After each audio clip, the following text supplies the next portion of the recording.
Last week we began a discussion of forgiveness, and anything from last week that stood out to you, something that you might want to share that you've thought about this week? Will and I watched a video. We've been watching some of the video series that are online, and the one we watched kind of went hand in hand with that, with forgiveness. And one of the things that really hit me was when you've been divorced and you've been remarried, you kind of feel like there's a big D and an R on your forehead. And when you walk in the room, everybody kind of looks at you and you just think, oh, I'm a second-class Christian. But forgiving myself for that and letting that go, it's not my fault. I learned from that. He said a very profound thing for me. He said that instead of looking at yourself like that, look at yourself as, delivered and redeemed. And that's what that D and that R stands for. And you have to do that for you too. And I think, as us, we have to do that all the time, every day. We have to look in the mirror and redo that every day. Okay. Does that make sense? Yes, that's good. That's Absolutely. Good. Anybody else? Just that forgiveness is hard. I mean, it's a hard thing to do, especially then and there, and the not going to bed mad. That's something that's hard for us. It's hard for me to just let something go and forgive, and it's just a hard thing to do. It is hard. And so we talked about just a different way we handle conflict resolution can kind of be difficult to understand at times, but something that I like to try to I kind of got from you're talking about what's it like to be with me is always remember how it feels to want to be forgiven or want to work something out and having a problem with that, and remember that when it's on the other foot. Maybe I'm upset and she wants to work something out, and I'm not. Remember how that feels to be the one that wants to do it, and it's not happen when the roles are reversed. That's good. Right. Yeah. Something that you said, Braden, is something that I think we want to talk more about today, because when Scripture, especially when you see a theme where we're told over and over again in different places to do something, that's a pretty good sign that is something that doesn't come naturally for us. It's something we have to really step into intentionally if we want to be more like what God's calling us to be. Those things aren't easy because they go against our nature. And so that's really somewhat what we're wanting to talk about today in forgiveness, right? Okay, so do you want me to read now? Or Yeah, why don't you go ahead and do the Matthew? because this is what we were even wanting to start with today. In Matthew chapter 5 and verse 23, Jesus says, if you're offering your gift at the altar and there remember that your brother or sister has something against you, leave your gift there in front of the altar. First go and be reconciled to them, then come and offer your gift. So if you know someone has something against you, Jesus says you have a responsibility of trying to make things right. Then in Matthew 18,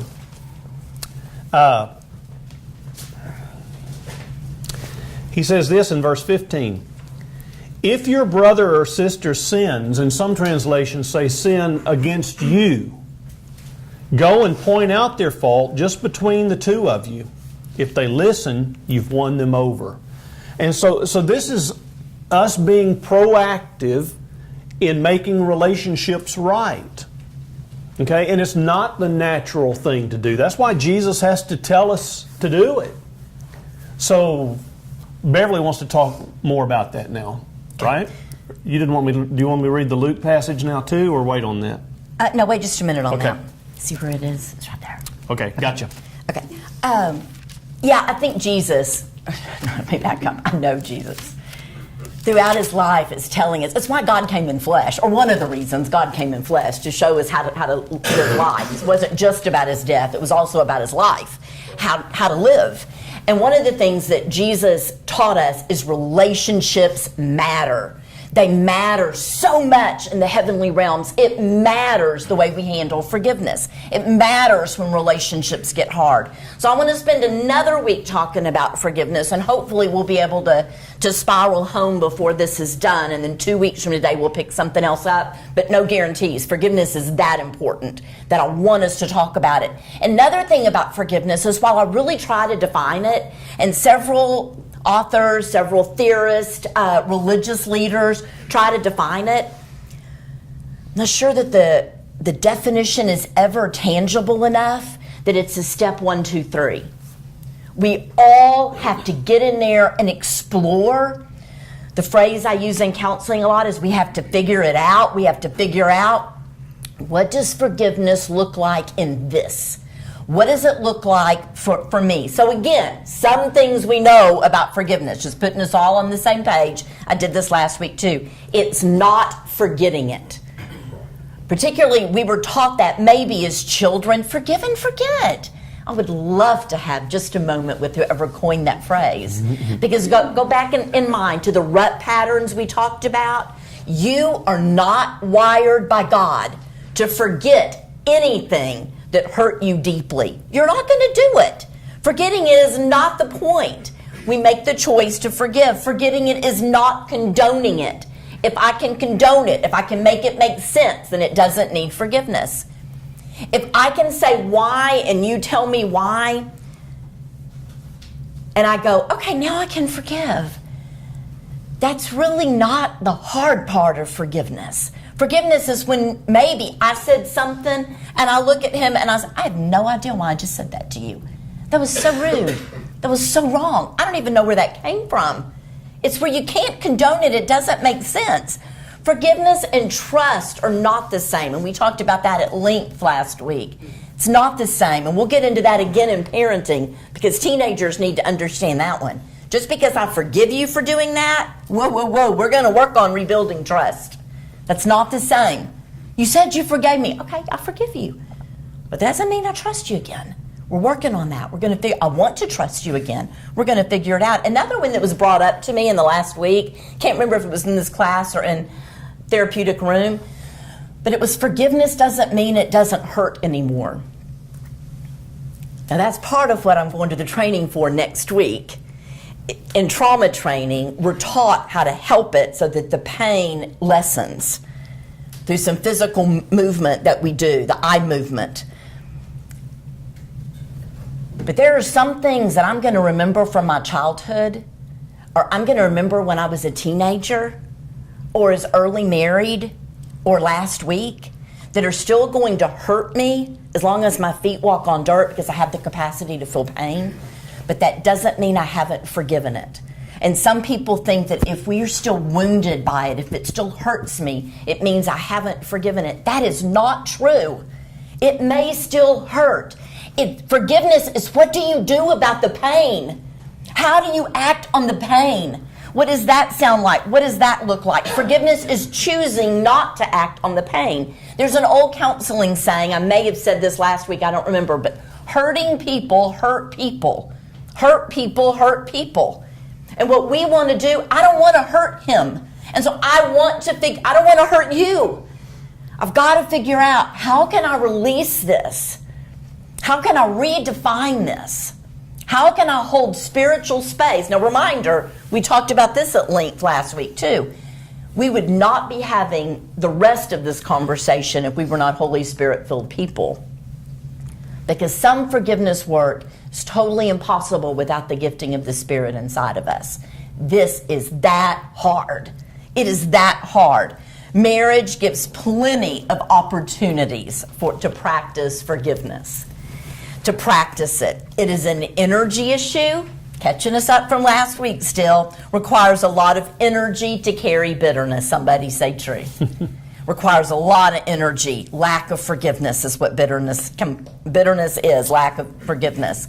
A totally different set of lens than forgiveness. It's a strength issue. You cannot forgive what you've been called to forgive without the empowerment of the Spirit. So now, would you read Luke? Yeah, I wanted to ask you something first. Sure. And I think this goes along with some of the things you've pointed out that forgiveness is and isn't. I think most of us have been given the impression that forgiveness is a one-time decision that we make. But forgiveness, isn't it actually an ongoing process? Absolutely. I mean, I think in particular about a family that we dealt with one time that he had had an affair, it had come to light, and we were with them as he was telling his kids about what had happened. And one of the kids said, "I just can't forgive you." And the mom jumped all over and said, "No, you have to forgive him right now." And I thought, that seems awfully harsh. I mean, she hadn't even had a chance to process this yet at all, you know? And it made it very aware to me, at least, it seems that forgiveness is an ongoing process, right? Absolutely it is. I'm going to talk about that more in a minute. But, yeah, can I put a hold on that and bring it Yes. up in just a minute? I think that's Absolutely. It's a super great question. I definitely want to talk about it. Okay. So in Luke chapter 6, in verse 46, and we start the first week that we did this class, we read this verse. "Why do you call me Lord, Lord, and do not do what I say? As for everyone who comes to me and hears my words and puts them into practice, I will show you what they're like." And then he tells the parable about the wise man who built his house on the rock and the foolish man who built his house on the sand. And man, I know I've been guilty of this oftentimes in my own Christian walk, but it's almost like we have this impression that if I know what God wants me to do, that's really what's important. Well, no, it's that you do with what you know. That you do what you know.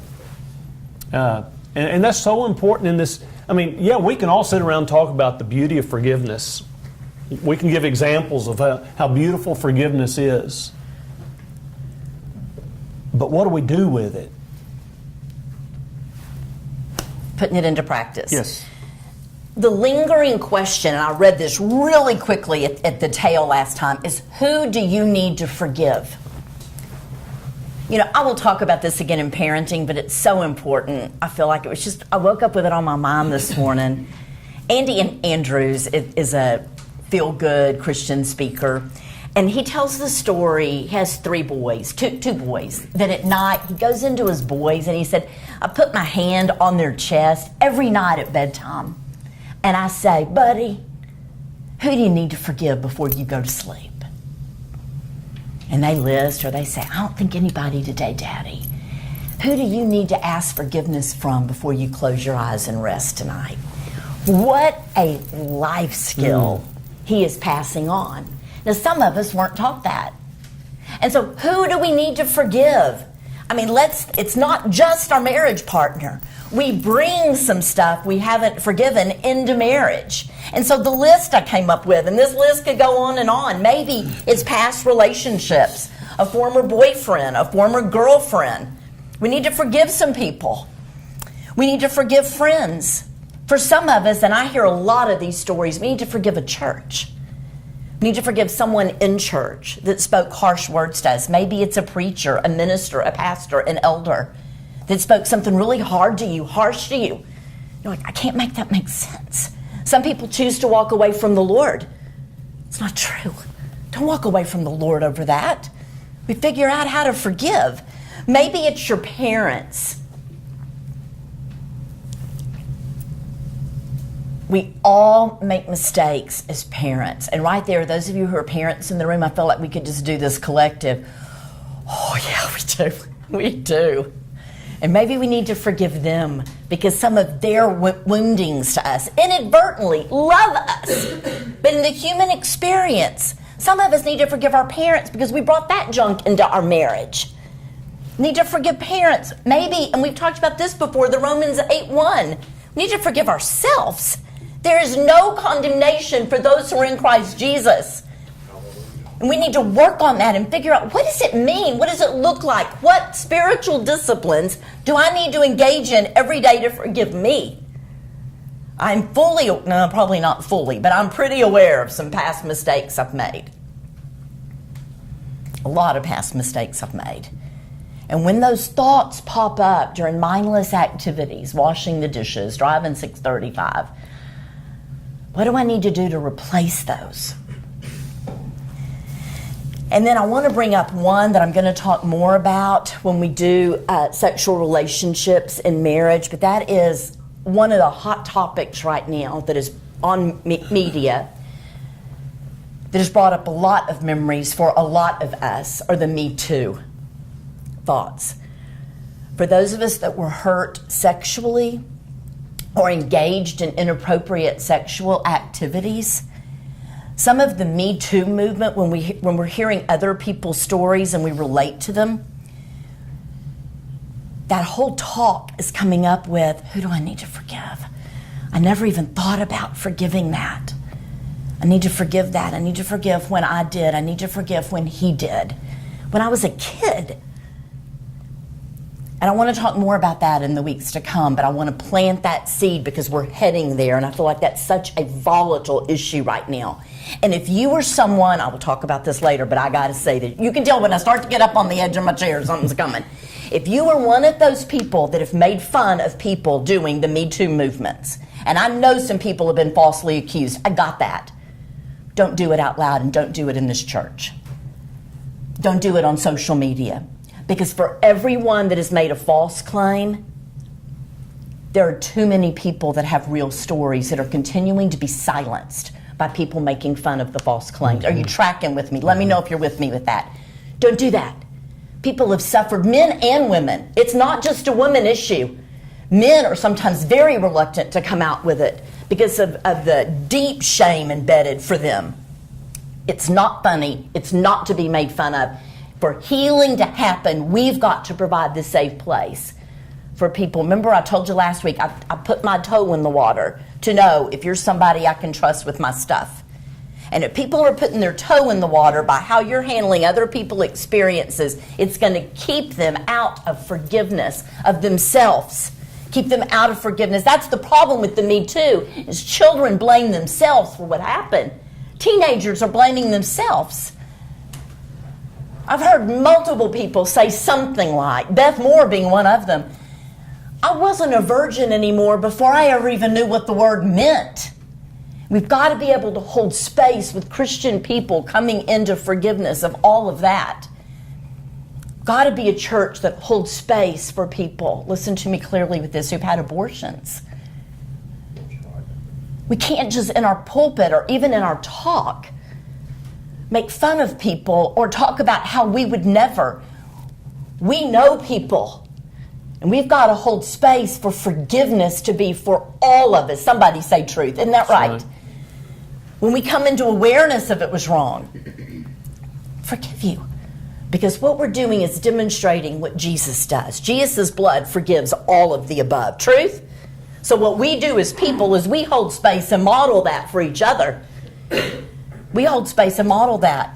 Yes, I'm pro-life, but I'm pro-life. And that means I hold space for your life too. If you did that, you're forgiven in Jesus. And so we hold space together as we figure this thing out. Can I say something? I want you to. Our culture for too long has forced people to keep things in darkness. Yes. To bury things in their lives because it's just, well, that's just the way it is. Men just do those kinds of things. And all these, until we bring something to light, people can't be set free. That's right. And when we expose things to light, and that's so much what's going on with this Me Too movement. Yes, again, as Beverly said, are there innocent people that have been accused? Yes. But the majority of these things are people opening up their pain. And until we allow people to do that and bring light to something, we're keeping them in a self-imposed prison. Truth. Thank you. Thank you. This last week I've had time to... Wait a minute, I said self-imposed prison. Not necessarily true. We're keeping them in a prison. I'm not sure that I disagree with self-imposed, because until I can speak it and know that you love me too, or until I can speak it and know that you love me too, in spite of what I spoke to you, it does feel self-imposed because I don't feel like I can say it out loud to anybody. Okay, I guess I was You know just what I thinking mean? from the standpoint of it's not their fault necessarily that they were put into that darkness to begin with. That's kind Yeah, I got it. Are you tracking? Are we together with all that? Okay. This last week was on Friday was 9 years since Jenny died. I did a lot of journaling this last week. I'm not working a full day tomorrow. I'll work in the morning, but I'm not working tomorrow afternoon. So I can just, that's our funeral day, and then I'll go back and do Jenny's Hope. But I have I do a lot of journaling around this. I do a lot of exploring emotion. I do a lot of where am I now? I do a lot of reflection. And one of the things that came up for me in this last week in my journal is I remember one of my daughters-in-law asking me very soon after Jenny's death. This daughter-in-law can go really quick, really deep, really quickly. And she said, I got a question for you. It was just the two of us in the kitchen. I was doing something. I mean, this is like a month after death. She said, you going to be bitter? And we were just silent for a minute. I thought, what is she asking me? And I believe that what she was asking me is, are you still going to laugh with my kids? Are you still going to read books with them? What's Christmas going to be like here? You going to be bitter? What are you going to do with this pain? What's going to be? Because we all have known people that deep pain, no matter what it's from, leads to bitterness. You tracking with me? You going to be bitter? And finally I looked at her and I said, absolutely not. I don't know what it's going to look like. And I don't know what I'm going to feel like. And I don't know how I'm going to do that. I'm not going into bitterness. And I repetitively have to repeat that. I'm not going there. And I believe that kind of hangs through the rest of this lesson. How do we keep from becoming bitter? Pain. I feel like that's what the power of darkness does. He loves to get children. He loves to hurt children. And to get them where they don't shine the light of Jesus, they're incapable of it because their heart gets clamped down. Don't shine. Remember who you are. Remember what you did. Remember your worthlessness. Remember. Jesus said, you're free from all that. Don't be bitter. Paul repetitively says, forgive. Don't be bitter. Have compassion. Don't be bitter. Forgive. Forgiveness is a decision. And then I believe, as Rick talked about a moment ago, forgiveness is a process. It is not a one-time event. But the first question that I ask professionally and that I ask myself when there's a forgiveness issue is, do I want to forgive? Do you want to forgive you? Let's think through that. Because if you want to forgive you, it means you have to do the work to find a new you, because you're not going to know you without this pain anymore. You won't have any excuses.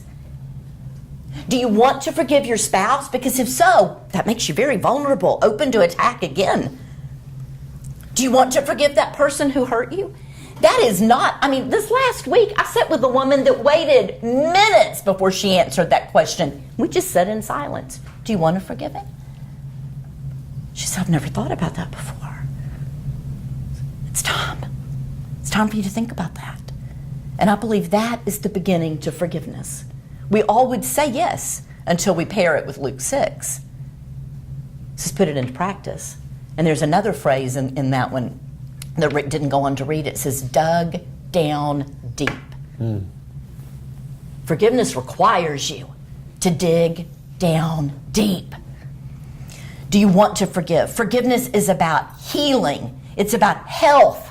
Lots of research done. That's why we're doing the trauma training. Lots of research done on forgiveness involves better health. It's a choice. It's a gift you give yourself. It's a lifestyle. What I told you about Andy Andrews, that's a lifestyle of forgiveness. It's not just about one thing. It's, I want that to be my life. What lack of forgiveness is, what bitterness is it's distractors that cloud the presence of God. It's distractions that make it hard to hear His voice. And you don't want to practice the way of the Lord when you're not in forgiveness, because you see yourself as not of value. You see yourself as unworthy. You see yourself as incompetent, and you are, without the Spirit of Jesus. The Spirit of Jesus makes you worthy, competent, good enough, all the above. And so I've got 4 things. Most of these are out of John Gottman's. I've tweaked them just a bit, but out of John Gottman's work. If you Google John Gottman and forgiveness, you will find tons of stuff. Also want to share with you right now, Sarah Montana, I think it's Sarah. If you need it, write me Facebook or cell, and I will give this to you. But she has this best TED Talk on forgiveness I've ever heard. Her mom was murdered. Her mom and brother were murdered. And she does this TED Talk on when she recognized that she was becoming bitter, or she'd become bitter, young woman, and how she wants to forgive this neighbor that came into her parents' home and killed her people. This young woman's life is forever changed. But she wants to forgive. So, number 1, this is Gottman's language, is find a way to dislodge the negative emotion. That's kind of what Rick was talking about. Don't bury it. Use your voice in a respectful way. If you need to tell somebody, you tell somebody. If you need to write it in a journal, you write it in a journal. If you need to pray it, you pray it. You know what? God already knows more of the story you need to forgive than you have a clue. You're not telling God anything God doesn't know. All you're doing is in agreement with Him, letting Him know, I know this now too.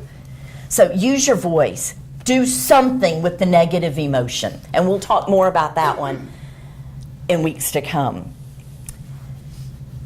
There's this powerful movement in Philippians 4, where I've told you there's no punctuation in Greek. So what Paul does when he wants to make a point is he repeats it. And so in Philippians 4, he's like, and the God of peace will rule your heart. And then he says, think on these things. And he's got this list about things. Think on things that are true, that are noble, that are pure. And then he says, and the peace of God will rule in your heart. If you want peace, check your thoughts. If you want peace, think about what you're thinking about. Be more intentional in your thought process. Oh, I could say so much more about that, and I may. Let's check time, though. This isn't a good place to end. Number 2 is reconciliation matters. What you do about reconciliation matters. It may mean, this was really hard for me as a young wife, meaning not too recent history. I mean, this was really hard for me. But if your partner is feeling overstimulated right then, and I'm not talking in a sexual way, I'm talking with that adrenaline rush, overstimulated, and he's like, I gotta have a minute, because I can talk really fast. You know what I'm talking about? I can talk really fast. And when I'm wanting reconciliation to happen, I can force my way in there. Don't nod or anything right now, okay? I'm trying my best. I'm like, no, we need to solve this, and we need to work through this right now. He's like, I need a minute. I'm quick on my feet. I can talk fast. And we have learned in marriage, and research backs this up, sometimes we just need to stop for a few minutes. So the limit we put on it therapeutically says walk away for 20 minutes. But if you say, I'm going to walk away, you are coming back in 20 minutes. You tracking with me? You're not leaving for the night. You're not leaving for hours. You're saying, I'll be right back. And you need to go self-soothe, and you need to do some walking, punching bag, whatever to get the adrenaline out, but you return in 20 minutes because reconciliation matters. You tracking with me? Let me know. We can talk more about that if we need to. Okay. Reclaim the relationship. That doesn't mean we have to agree. It just means I don't even know what's happened here, but I love us. Reclaim love. I feel really confused by what just happened, but I still love you. Restate the value of the person. We're holding on here. Reconciliation matters. A frequent mistake that we make is people need to just get over it. But listen to me clearly with that. Frequently, people cannot just get over it because they are not telling you what's really going on in their own spirit right then. For them, for somebody that's really emotionally charged in an event, it's not just about this event. this event may have defined for them, like if we're having an event and I believe this event, I'm just using this, and it makes me feel worthless or void of value. It takes me back 10 years ago, 20 years ago, 30 years ago when I thought that exact same thing. I'm not just talking about this one event. Does that make you with me? Okay. So we want to hold space. We want to give value. We want them to know. This would be a good. That was one bell, right? Mm-hmm. Okay, this will be a fairly good place to end. I may have time to do the next one. I hope so. Way back when I worked in North Dallas, had an office there on 635 between Hillcrest and Preston. And this couple came in just really volatile. The wife had, severe anger issues. Just horrible anger issues. And the husband just did not know what to do. She never did physical violence, but it was horrible verbal stuff against him and his very young children. And we talked about how anger is not ever a primary emotion and how it's typically rooted in fear. And she began to disclose some things that happened to her as a child with a parental divorce and the way she felt so abandoned. And one day, Jamie started, going off at home in between sessions. And her husband looked at her. And instead of going back at her, which is what he typically did, he looked at her and said, "Tell me what you're afraid of."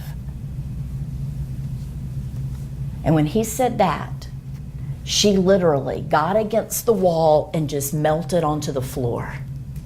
And he said, I sat with her and I looked at her and I said, "I'm not leaving you. I'm not going anywhere. There's nothing you could do that would make me walk away. I'm in this with you. I'm in this with you." And then she fell into his arms and they just sat there for a while. Before, she did not ever want to be touched in anger. Do you hear what I'm saying? Don't just give with what's going on right in that moment. You claim your own empowerment there and sit with that. I'm going to try to fit one more thing in because I think it's important, and that is accept responsibility for your part. Not a cheap apology, not "I'm sorry for the whole thing. I've told you that was a method that I used, very ineffective. I would apologize for anything just to get reconnection going." That's not healthy. But apologize for your part. Apologies never, ever, ever are effective if they have a but or an if. "I'm sorry if I hurt your feelings." No. I'm sorry I hurt your feelings. There's no if about it. I know I did. "I'm sorry, but you really set me off when you..." No. Doesn't matter what happened right before that. It matters what I did. I apologize for my part. We own it. We claim it. What do you need right now? I will ask that back at the end of an apology. How can I make this up to you? One thing that the research is beginning to show not to do is don't say, "Will you forgive me?" Because that's going to require action on the other person's part, and they may need a minute. I'm going to own my part. What do you need, and how can I make it up? I want to repair that. The other one is think like a forgiving person, and I so wish we had time to cover this today. I'm going to do one really quick thing with that, and then we're going to close. And that is, and I'll probably start with this one in 2 weeks. In between Jenny's death and funeral, I may have already told you the story, but it's important to repeat. In between Jenny's death and her funeral, Mike Cope, a preacher from Abilene, called. Is this ringing a bell? I tell the story so much. I'm going to keep going. Mike Cope called Rick. They had buried a little girl, and he said, "Rick, there's a couple things that you need to know. Don't ever change your bio. You will always have 3 children." Yes. We still have 3 children. But then he said this: people are going to say some really stupid stuff, but they're going to be giving you the very best they've got. Cover them with grace and mercy. And that, my friends, has been a lifestyle change for me. I'm so grateful that I knew that before the funeral, but I'm so grateful I've had lots of opportunities to practice it since. I do it with other people. I do it with Rick. I do it with myself. Every time I tell the story, this is what I do: grace and mercy, grace and mercy, grace and mercy. I think, I've tried journaling this. I would like to know what the movement means. I'm not totally sure, but I think I'm standing under Niagara Falls. And I think the noise of the water is too loud for your words to get into my heart. Grace and mercy. Grace and mercy. Grace and mercy, Beverly. I can't believe you just said that. Grace and mercy. Grace and mercy. The quicker you can live the life of a forgiver, the less damage is going to be done to your heart in the meantime. To forgive yourself and to forgive other people.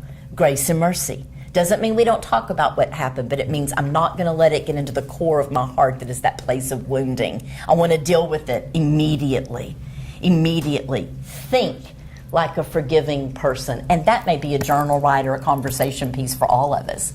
What do forgiving people do? How would you know if you were one? Are you one, and do you want to do it better? I know I do. All right. Let's cover this with prayer. Father, you've called us to do some difficult things, but they're things that are for our benefit, and we know that, especially when we get past them and look back. We know it's for our good. We know it releases us from prisons and brings light to darkness. And so, Father, I'm praying that right now in this room you will work on hearts to be able to begin the process of forgiving hurtful things, hard things, but things that will set them free so that they can enjoy you and the blessing that you bring us through Jesus. And we pray this in His name. Amen. Amen.